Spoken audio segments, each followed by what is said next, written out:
জনাব হাফিজুল্লাহ মোল্লা সাহেবের স্মরণে দুদিন ব্যাপী পঞ্চম বার্ষিকী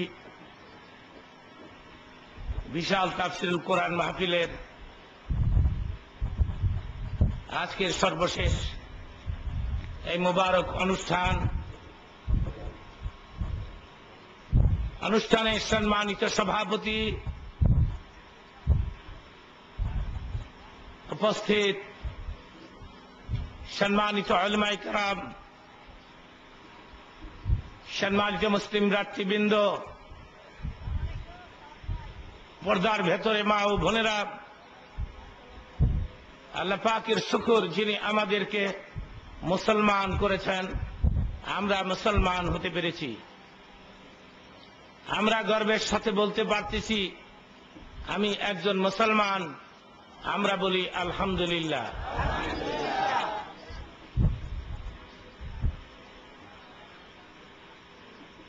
বন্ধুগণ, এখন শুকর আদায় করব আর একটি কারণে।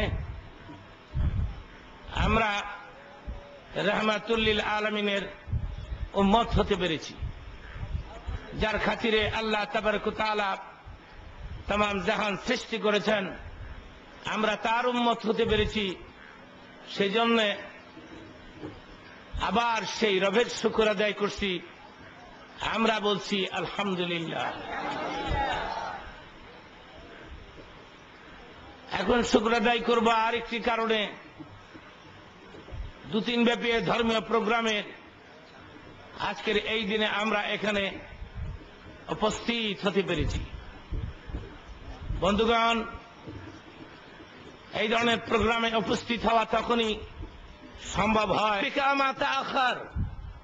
তোমার সামনে কোনো গুনাহ নাই, পেছনেও সামনে পিছনে না থাকলে ডানে বামে থাকে।